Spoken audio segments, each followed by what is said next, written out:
किस तरह से हम संतान बनेंगे? प्रूफ क्या है? हम मानते एक माँ के कोख से 4 बेटे। एक बेटा माँ का सारा बात को मानता है, मम्मी का साड़ी तक को खींच देगा, बर्तन साफ कर देगा, टाइम में फिर अपना ड्यूटी में चले जाता है। एक बेटा कुछ नहीं करेगा, उजड़िया जैसा घूमेगा, पिएगा, खाएगा, धमकी के साथ, रंगदारी के साथ। तो कैसे माँ को तो लगता है कुछ भी मेरा बेटा है। परमेश्वर ही बोलता है कुछ भी ये लोग मेरे बेटे बेटियां हैं, मगर माँ कैसे खुश होगी? बेटा से कैसे खुश होगी? हम क्या काम करेंगे? हम माता पिता के आज्ञाओं को मानेंगे। हालेलुया।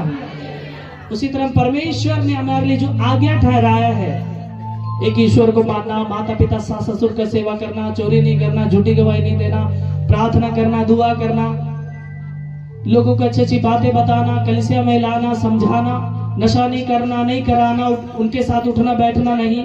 अभी लोग बोल रहे कुछ हमरे गोतियन छे, हमें नशा नहीं करे छिए, वो पिए हम नाश्ता खाए छिए। बेटा वो जहर एक दिन खींच लेगा, क्योंकि वो कर्म का बीज है। अब जो कर्म करेंगे वही फल आपको मिलेगा। जो बीज बोएंगे वही काटेंगे। आपका संगति यदि बुरा है, खुदा का कलाम कहता है बुरी संगति अच्छे चरित्र को बिगाड़ देती है। फिर भी लोग आज कुछ भी है तो मेरा है, तेरा मेरा करने के चक्कर में लोग जा रहे हैं। इसलिए मेरे प्रियो सुधर जाए। मसीह में हमारा पहचान होना चाहिए, क्योंकि हम एक नई सृष्टि है। तो हमारा व्यवहार किस तरह से होना चाहिए? तो वचन का अर्थ है आप हर एक जन एक नई सृष्टि है। तो परमेश्वर के सामने आपका अहमियत क्या है? अब से हम किसी को शरीर के अनुसार ना समझेंगे। जितने भी लोग प्रभु में हैं, बहुत बार हम लोग क्या करते हैं, रिश्ता का रिश्ता खोज के तब रिश्ता बनाते हैं। यदि आप लेडीज एक जगह है तो प्रार्थना के समय आप बहन बोल के बात कर सकते हैं, समझ रहे हैं? मसीहत में भाई बोलकर आप उनका वैल्यू दे सकते हैं। तो इसका यही है, यदि आप प्रभु में हैं, आपका नया सृष्टि हो चुका है। कहने का मतलब आपका व्यवहार, पुराना व्यवहार जितना भी था, नशा पान का, गंदी गालियां देना, इधर उधर जाके ये बाबा वो बाबा, माथा पटकना, प्रसाद खाना, नशा करना, श्राद्ध भोज खाना, ये सब यदि छूट जाता है, आप प्रभु में नई सृष्टि में आ जाते, आपका व्यवहार पुराना, संसार हर एक चीज छूट जाता है, तो आप एक शरीर हो जाते हैं मसीह में। आपका कहने का मतलब है एक खानदान हो जाता है, आप एक खून हो गए। कभी मत बोलिए कि कुछ भी है तो मेरा वो गोतिया है, मगर वो नशा कर रहा था, उसके साथ कैसे बैठ पा रहे, है ना? तो प्रभु कहता है यद्यपि हमने मसीह को भी शरीर के अनुसार जाना था, तो भी अब से उसको ऐसा नहीं जानेंगे। इसलिए यदि कोई मसीह में है तो वह नई सृष्टि है, पुरानी बातें बीत गई है, देखो सब बातें नई हो गई है। हालेलुया। हम प्रभु में आने के बाद हमारा सारा कुछ खत्म हो गया, हम एक आध्यात्मिकता में आ गए, तो हम किसी को शरीर के अनुसार नहीं जानेंगे, हम आध्यात्मिकता के अनुसार बात करेंगे। समझ रहे हैं? इसका अर्थ यही है। हालेलुया। इसलिए मेरे प्रियो, जो कोई भी प्रभु में है वो एक नई सृष्टि है।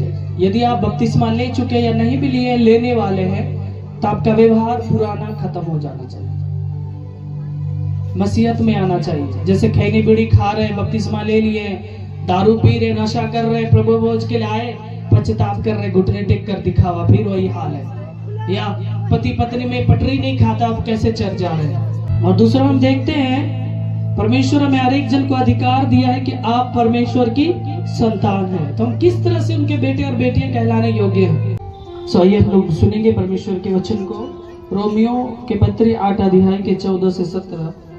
इसलिए कि जितने लोग परमेश्वर के आत्मा के चलाए चलते हैं वे ही परमेश्वर के पुत्र हैं। हालेलुया। कैसे लोग परमेश्वर के बेटे और बेटियां, खुदा के बच्चे कैसे लोग कहलाते हैं? जितने लोग खुदा के रूह के अनुसार चलने वाले लोग। ध्यान से सुन लीजिए, क्योंकि आपके ऊपर, कर्म के ऊपर निर्भर आप क्या कर रहे हैं। क्योंकि वो पानी में डुबकी लगाने शरीर धुआता, आत्मा नहीं। पढ़े लिखे लोग ध्यान से सुन लीजिए, उससे कुछ नहीं होता है, मूर्खताएं में मत जाइए। खैर वो आपका रूल है, देखकर करने का मन करते करिए, मगर आत्मा कभी शुद्ध नहीं होगा। आप कर्म से जब तक नहीं पश्चाताप करेंगे नहीं होगा। अब नहा के आ गए, फिर वही छौड़ी मोगी कर रहे, नशा कर रहे, गंदी गालियां दे रहे, कोर्ट कचहरी में जाकर झूठ गवाही दे रहे, गंदा गाली दे रहे, तोरा माई बाप फलना डिस्का, तो क्या क्षमा हो गया? हमारा परमेश्वर अति पवित्र है, वो बहुत शुद्ध है। जिस तरह पाक पवित्र है, हमें भी सिखाता है तुम्हें भी पवित्र बनना है। वो अक्कड़बाजी वाला रिंगटोन लगा लेने से कुछ नहीं होता है। स्टेटस ध्यान से सुन लीजिए, कर्म पे निर्भर करता है। इसलिए प्रभु कहता है, जितने भी लोग खुदा के आत्मा के अनुसार चलने वाले लोग, उसके नियम के अनुसार चलने वाले लोग हैं, वही उनके बेटे और बेटी कहलाने योग्य है, नहीं तो कोई फायदा नहीं है। आप सोच रहे हैं क्या मेरा बीमारी हम तेल पानी लेके चल जाएंगे, ठीक हो जाएंगे, तुम उसका बेटा बेटी हो गया? कुछ नहीं होगा। धागा ताबीज टांग लिए, कुछ माला टांग लिए, सोच रहे हैं कि भगवान का प्रसाद है, कर लेंगे तो हम उसका बेटा बेटी, उससे कुछ नहीं होगा। शरीर के लिए केवल है, आत्मा के लिए कुछ नहीं है। आत्मा के लिए आपको खुदा का जो परमात्मा कहलाए, तो उसके साथ आपका आत्मा का रिलेशनशिप होना चाहिए, उसके अनुसार आप चल रहे, तो ही आप उनके बेटे बेटे कहलाने योग्य, नहीं तो कुछ नहीं होगा। अब कितना भी ताबीज टांग लीजिए, काला धागा टांग लीजिए, कुछ नहीं होता है। आज मसीह लोग क्यों नहीं कुछ नहीं पहनते, फिर भी कोई ब्लैक मैजिक क्यों नहीं लगता है? बहुत से लोग जादू चलाते हैं, भूत है, वहां शमशान घाट है, ये है वो है, मसीह लोग बेधड़ के जा रहे हैं, कुछ नहीं है तो उनके साथ। क्यों? क्योंकि वे लोग खुदा के अनुसार चलते हैं, क्योंकि वो हमारा रिश्ता उस परमेश्वर के साथ है जो आत्मा में है, जो आग है, उसको कोई शैतान का कोई पावर अटैक नहीं कर सकता। हालेलुया। इसलिए परमेश्वर अपने वचन में कहते हैं, जितने लोग परमेश्वर के आत्मा के अनुसार चलते हैं, वही परमेश्वर के बेटे और बेटियां हैं। क्योंकि तुमको दासत्व की आत्मा नहीं मिली कि फिर भयभीत हो, परंतु लेपाल कपन की आत्मा मिली है, जिससे हम हे अब्बा हे पिता कहकर पुकारते हैं। हालेलुया। आत्मा, आप ही हमारे आत्मा के साथ गवाही देता है कि हम परमेश्वर की संतान हैं, और यदि संतान है तो वारिस भी, वरन परमेश्वर के वारिस और मसीह के संगी वारिस है, कि जब हम उसके साथ दुख उठाए तो उसके साथ महिमा भी पाए। हालेलुया। अभी संसार में लोग मसीह लोगों को मार रहे, कत्ल कर रहे, कि सब क्रिश्चियन छो, धर्म ये करे छो, बहुत मार रहे हैं। हमारे लोग कभी मुकदमा नहीं किए, रोड पर नहीं उतरे, किसी को उठा जवाब नहीं दिए। प्रभु कह रहे, तुम यदि मेरे ओरिजिनल बेटे और बेटियां हो तो लोगों ने मुझे भी नहीं छोड़ा। यीशु मसीह को हम जानते हैं कि लोगों ने मारा, कोड़ों की मार, कांटों का मुकुट, थूका, दाढ़ी नोचा, स्वर्गीय पिता के बारे में बहुत कुछ बोला, बगैर उन्होंने एक चुप जवाब नहीं दिया। तीसरे दिन जिंदा हो गया। हालेलुया।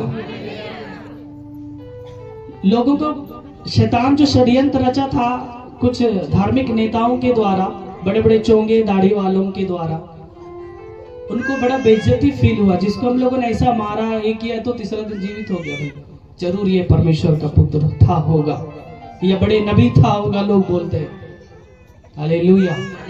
तो प्रभु ने कहा, यदि तुम दुख उठा रहे हो, तो मेरे बेटे और बेटे, मेरे खानदान और मेरे ब्लड रिलेशन तुम्हारे साथ है, तो आज दुख उठा रहे हो, तो तुम मेरे साथ महिमा भी पाओगे जन्नत में। हालेलुया। आज मसीह लोग दुख उठा रहे, कोई बात नहीं। बहुत से लोग पड़ोसी चिढ़ा रहे, कल के क्रिश्चियन हमरा बीमारी न दो, फल नहीं खोलो, लोग चिढ़ा रहे। चिढ़ाने दो, बीमारी है शरीर में हो रहा है, आत्मा में नहीं ना है। तुम्हारा तो आत्मा के अंदर भी बीमारी है, ऊपर से डुबकी लगा के बाहर आ रहे हो, आत्मा तो गंदा है। कर्म किए रहो, सब ठीक हो जाएगा। हालेलुया। एक हमारे सर्किल में कुछ पार्टनर्स लोग हैं, वे लोग गए थे वहाँ मेला, स्नान करने, अभी लोग जा रहे हैं। तो मैं बोला, तुम लोग नहा के आओगे फिर दोबारा पाप नहीं करोगे? तुम लोग जो लड़कियों को रोज नया नया लड़कियों को जो शिकार बनाते हो, तो प्यार करना थोड़ी पाप है? बोले वाह, प्यार हो गया। शादीशुदा हो और डेली नए नए लड़कियों के साथ गलत रिलेशन में रह रहे और बोल रहे प्यार है, खुदा का नाम। बेटा वैसा प्रेम खुदा की ओर से नहीं है, वो कुत्तों के बराबर है। हम मसीह लोग, मैं गौरव से बोल सकता हूँ कि मैं प्रभु में हूँ, मैं मसीह में हूँ, मैं जीसस का फॉलो करता हूँ क्योंकि उन्हें मुझे अच्छा शिक्षा दिया है। हालेलुया। आज लोग 17 चेंज कर रहे हैं, बोल रहे प्यार है, क्योंकि उनको वैसा ही शिक्षा मिला है। हम परमेश्वर के बेटे और बेटियां, इसलिए हमें अच्छा शिक्षा मिला है कि प्यार क्या है और रिलेशन परमेश्वर कौन है। हालेलुया। इसलिए प्रभु कह रहे जो कोई आत्मा के अनुसार चलाए चलते हैं वही उनके बेटे और बेटियां हैं, क्योंकि परमेश्वर हमें डरने वाले आत्मा नहीं दिया है कि हमें डर लग रहा है। परमेश्वर हमें ऐसा आत्मा दिया है जब निडर होकर चले। जब भी हम दुखित होते हैं, कष्ट में होते हैं, हम प्रार्थना करते हैं और प्रार्थना के दौरान वो दुख चेंज हो जाता है, हम बड़े खुश होते हैं। होते कि नहीं होते हैं? कितने लोग ऐसा किए हैं? जब भी कष्ट हुआ, दुख हुआ, आप प्रार्थना किए और प्रार्थना के दौरान वो कष्ट हट गया और बड़े खुश हो गए। परमेश्वर द्वारा आपको महिमा मिला है। कितने लोग